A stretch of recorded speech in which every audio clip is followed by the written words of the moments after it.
In this case study video, we would like to deep dive on Kidogo, a GSF member working in the early childhood space that we absolutely love and are proud to be close. And I would like to welcome Sabrina, the co-founder and CEO of Kidogo, and say a big thanks to you, Sabrina, in the name of the GSF members and team. And why don't you start briefly introducing yourself, Kidogo, and I would especially ask for what does it mean, the CEO role in Kidogo? Certainly. So my name is Sabrina. I'm the co-founder and CEO at Kidogo. CEO, we were joking, it stands for Chief Exploration Officer.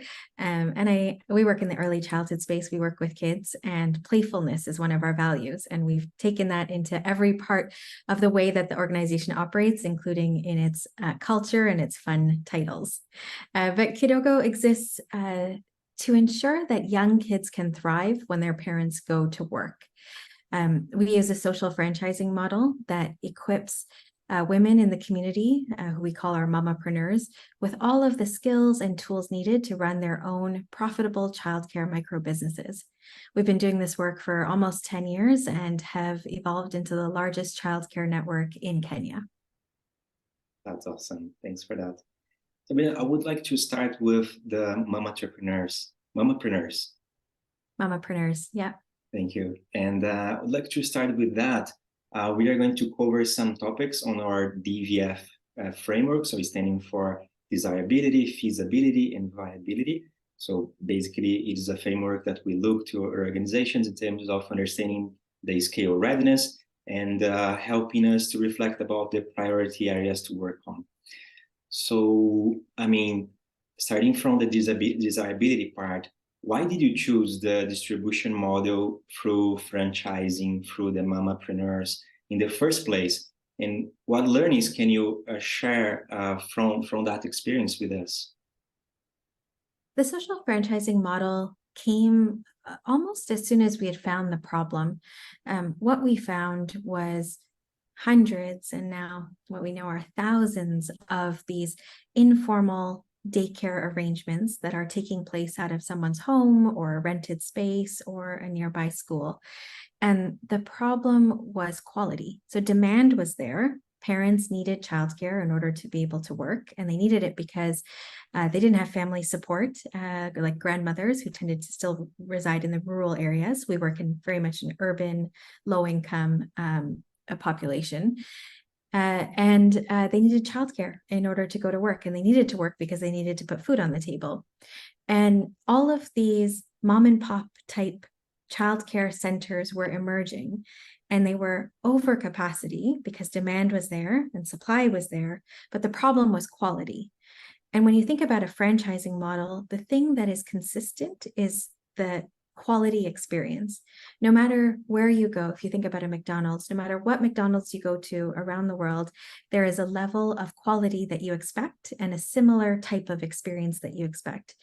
And we thought, why not try and bring that to the childcare space, where you have hundreds and thousands of daycares around, but as long as they were offering a standardized level of a quality experience, that was the goal, so that parents could trust that they were sending their child to a safe place, a place where their children were able to develop, and the woman who was running that center could earn a dignified livelihood doing this work.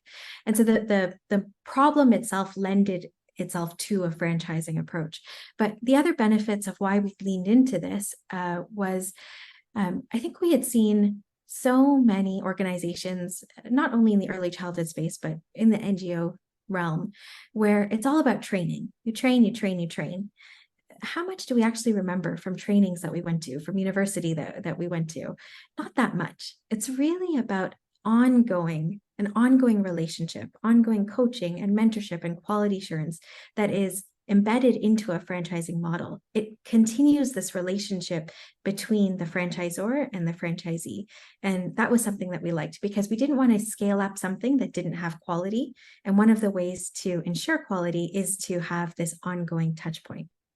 And then the third reason why we chose this model is power dynamic. I think often there is a power imbalance in the NGO space with those that hold the money and those that are recipients of it. And we wanted to try and flip that around. We didn't want to work with passive beneficiaries who really had no say in this, but instead we work with franchisees or mamapreneurs who pay us a Kidogo, a small fee for the services that we provide. And in doing that, they hold us accountable and we hold them accountable for doing what they need to do in order to receive the benefits. And that's namely maintaining their quality. And so it kind of equalizes the playing field between the franchisor and the franchisee, which we really liked and thought was necessary in this space. Awesome, Sabrina. Thanks for bringing these 3 points. And curiosity I have thinking this previous conversation with you was about the Kidogo is super active on system change as well. So we are talking about desirability. We're talking about basically a problem solution fit. So you just described about your model and the problems you see and how you are approaching them in terms of a solution. But you are also looking to like other system level activities. So my question is why to dedicate a good effort in this direction in this moment of your journey, and what are the challenges and benefits you are encountering in the way when thinking about system change? System change has been key for us since the beginning. And I think it ultimately goes back to why did we start Kidogo? I stumbled across this makeshift 10-foot by 10-foot corrugated metal shack and saw the situation of where infants and toddlers were being kept during the day because their moms needed to go to work. And if we had started Kidogo to solve, one daycare center, solve the problem for one community, that would have been interesting. But for us, the real focus for us was broader systems level change. And as Kidogo, we know that we won't be able to reach every child. Our vision is all children have access to quality, affordable childcare and have the opportunity to reach their full potential. All children can't be covered by Kidogo. We will be doing this work for hundreds of years and still not reach every child. And that's where the system is really important. And systems change for us means everything from right at the bottom. So how do parents make decisions about where to send their children? And can we change those behaviors towards more quality drivers like stimulation and interaction and nutrition and hygiene, as opposed to just the location and the price? System change for us means helping others who are not within the Kidogo network step up their quality so that there's an all boats rising effect. The general quality for what is offered in a community gets uplifted. System change for us is about working at the county and national level on policies, getting policymakers to realize the importance of childcare and why these first few years of life are so fundamental in the trajectory of a child's life, and then working with the bureaucrats to make the policies come into action. And then it's working at the global level, getting philanthropy, getting big aid, getting people to talk about the childcare space and why it's important and getting more investment into it. And I think when we think about systems change from the bottom all the way up to the top, then we will start to create a movement around this. I think one of the struggles that we've come up against, especially when we're working on the policies, is policies take forever to come into play. And then how they actually get implemented is a whole separate agenda. And figuring out how do you get policies that actually reflect the realities of the ground. When we came into this space 10 years ago, there were no policies around childcare. And we thought we were working with the Ministry of Education to help develop the right policies. But what we realized a few years in was Ministry of Education really was only concerned about pre-primary and above. And our focus is much more on the 0 to 3-year-olds. And so thinking about who do we need to speak with and how do we make sure that now regulations that are coming into place, quality standards, all of those are not developed somewhere out there and don't actually reflect what's happening on the ground. And instead, how do you bridge that gap? And that's kind of the role that we're playing right now to help the government think through what are the right quality standards? What are the minimum basic quality standards needed? What are the financing that is required to make this model work? So system change is massive. And really, it goes back to the reason of why we started Kidogo, which is how do we get all kids to get access to this stuff? Awesome. Do you have any particular recommendations, Sabrina, in terms of how to deal with, on one hand, the operation that requires a lot of work, prioritization, and energy from organizations innovating in this field, and in the other hand, dealing with these micro challenges that you already described in the system change level. So how do you guys approach it in terms of, do you have any prioritization of policy you want to influence, or any particular topic that in the system change approach, again, you want to prioritize? Or how do you divide yourselves in order to deal with these two demanding activities? Do you have any particular recommendation to other organizations in this sense? It's such a balancing act for sure, because in many cases you are a service delivery provider or you're an operator, but what happens in the system matters to your operations. And I think it's about, obviously we want to try and solve the entire system, but you have to start somewhere. And so it's thinking about what are the barriers that exist that are preventing your operations from growing. For us, for example, our mompreneurs, one of the biggest barriers is that there's no way to actually license as a childcare operator. They need to be licensed as a business owner, and the costs for that are just crazy. And so that's we're tackling one by one the issues that are being faced, and are now working with policymakers to help identify what are those licenses that are required. So I think it's about starting small. Actually, Kidogo means small, and it comes from the proverb, Chanza cha makubwa ni kidogo, all great things start small. And rather than trying to tackle an entire system, which can be really overwhelming, especially if you don't see yourself as an advocacy organization, you see yourself as an operator or an implementer, it's thinking about what is that next step? What's that next barrier that is going to impact the operations, and trying to tackle that. And then figuring out, where do you partner?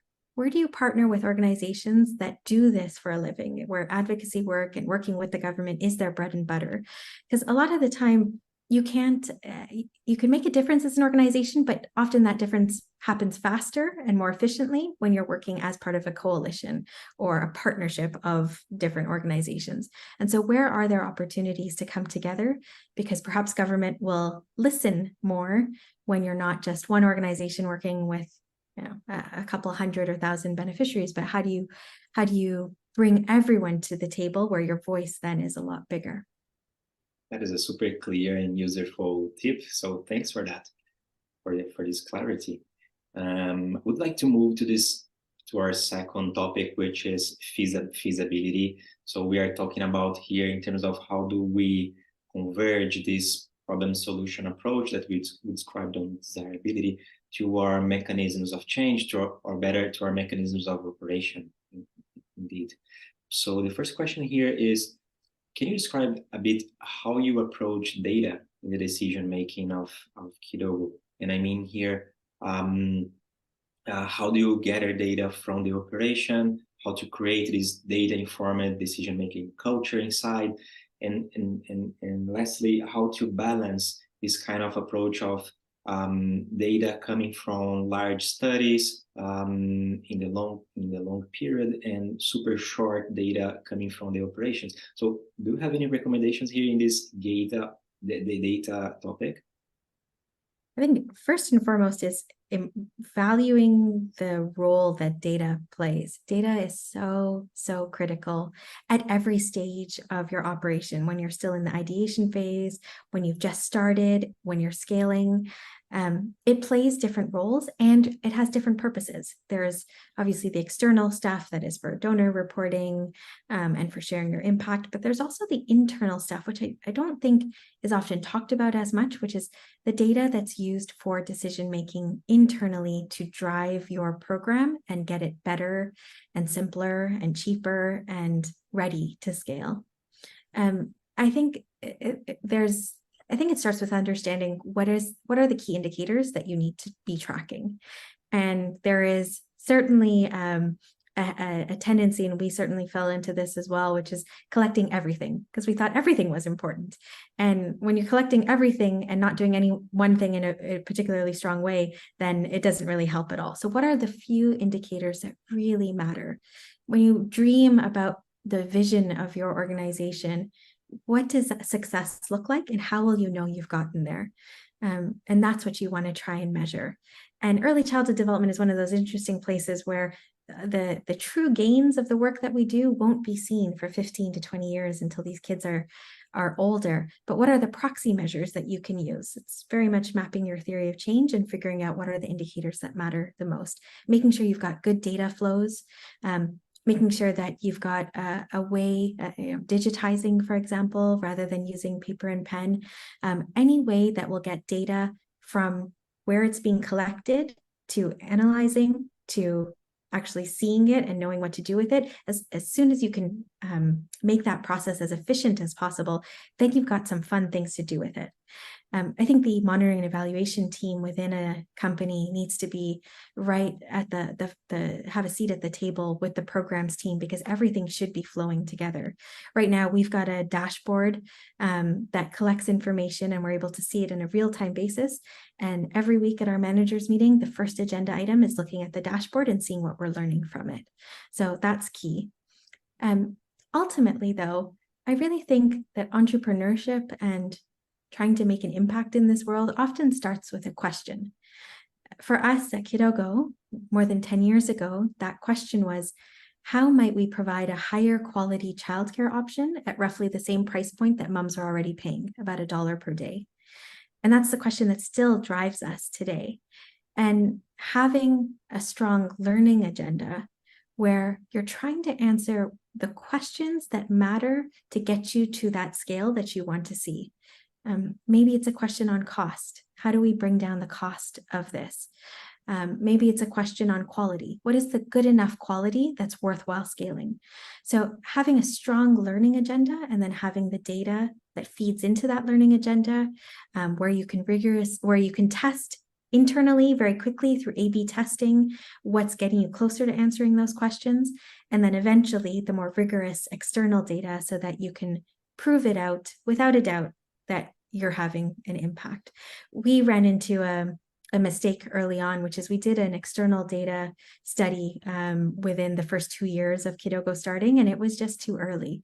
And so there is a balancing act of what data do you need? What information do you need? Why do you need it? For what purpose? And what level of rigor is needed for that?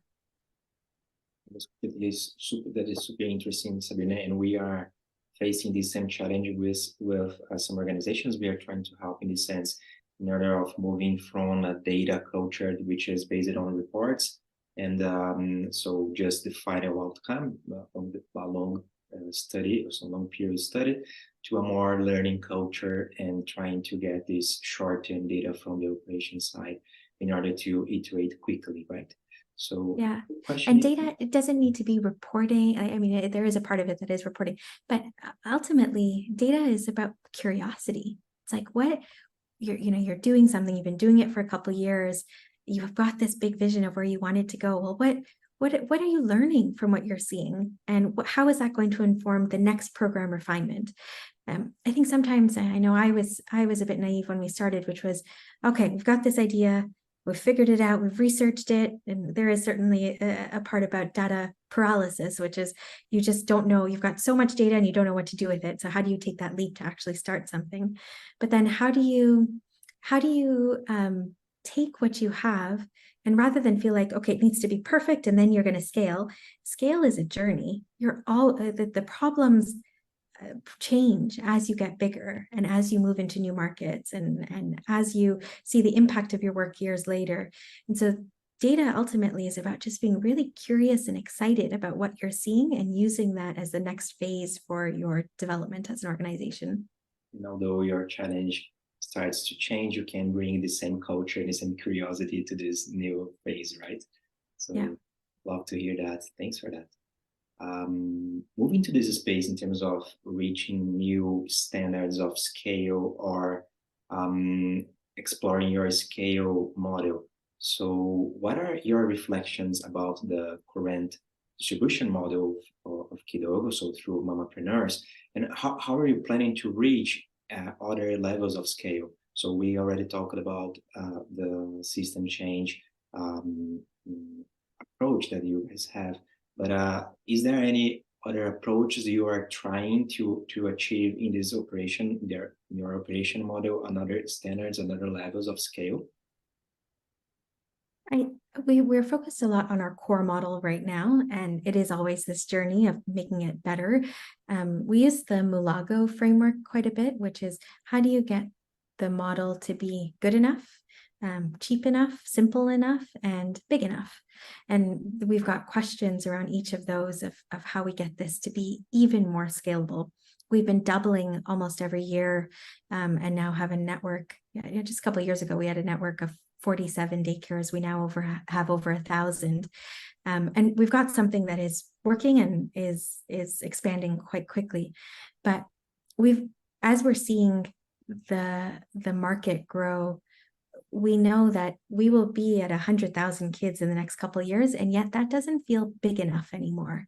And it's weird for me to say, because when we started Kidogo and we had to come up with our dream, we really pushed of, what's the big goal for Kidogo? And we said, 10,000 kids by 2020. That seemed massive for us. And then we got there, and it's, I guess, like climbing a mountain where you feel like you get somewhere and then you realize, wait, there's another peak and there's another peak. And so we're on this massive, massive scale journey to get the model right so that we can scale to the millions of kids that need this. That the problem of early childhood development and childcare in particular is just growing on the African continent, and we want a model that will grow to meet the demand. We also want a model that won't be reliant on philanthropy forever. And that's a huge task, because we know that the early childhood space is very hot right now, but it won't be forever. And so how can we bring in even more sustainability to the model that we have? We're also exploring other ways of working with government. So we've got a couple of centers in vocational training colleges that are run by the government. We have childcare centers in prisons, which is also in partnership with the government. We do a lot of work with the World Bank and helping advise strategies and policies and standards and how to take this model to other countries. So there's lots of different ways to scale, and we're having a lot of fun right now experimenting with all of those different models. One quick question on that, Sabrina, is how are you exploring these new models, let's say, while operating the first and main one that, as you said, there is a lot of room to improve and to grow here. So any reflections for other organizations that want to explore alternative models in terms of when to do that and how to do that? We developed an innovation arm within Kidogo. So my husband and I started Kidogo together. We are the founders. And at some point, my husband went on to lead the innovation part of Kidogo, which was, we often called it the shiny object syndrome, which was anything fun and cool happening to explore it while we kept our eyes focused on the main core model, because it's very easy to get distracted in this space. And so thinking about what's the main thing we're doing, and then exploring the fun things in a small way. And if any of them do become promising enough, then you bring it into the core model. If there are partnerships there that are in line with the strategic vision of the organization, then you bring it in. But you create almost a separate arm that leverages the resources from the core operations. You don't need a separate training team. You don't need a separate M&E team, for example, but you've got a couple of people who are excited about that innovation. And we found that that's worked really well for us. Awesome. Thanks for this super practical and clear also recommendations. So we are talking about the vision and where to look, and also about how you guys are really operating this. So thanks for that. I would move to the last session of us, which is viability. So, and it is a struggle for many organizations as well, thinking about how to finance and how to approach viability in the sense, especially the commercial nonprofits that deals with this question about do I need to become self-sustaining with selling my main product, or can I rely on philanthropy partially? What are the trade-offs here? So I think my first question here is, how do you approach finance in the first place? So there was this target of being self-sustainable from mompreneurs, or did you envision a kind of a mixed finance strategy? Our thinking on this has evolved quite a bit over the years. When we started Kidogo, and I think no matter what you're doing, it's about figuring out what's important to you. What does impact mean to you? And for us, it was always this triangle, and it still is today. Everyone within Kidogo knows this, which is it's quality. You want to make sure whatever we have is a quality service. And our metric for that is, if we have a kid, would we send our own kid to a Kidogo center? And we have a daughter, she's 2 years old.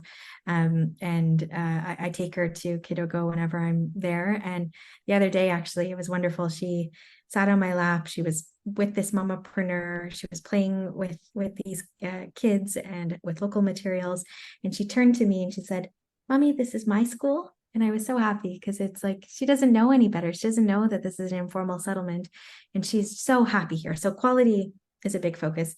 Scalability was the other big focus for us, which is how do we make sure that this is beyond just one center, one kid? How do you make sure this is something that solves the problem as a whole? And that's where a lot of the systems change piece comes in, and the fact that we're continuously trying to refine our model to scale rapidly. And then the third piece was sustainability.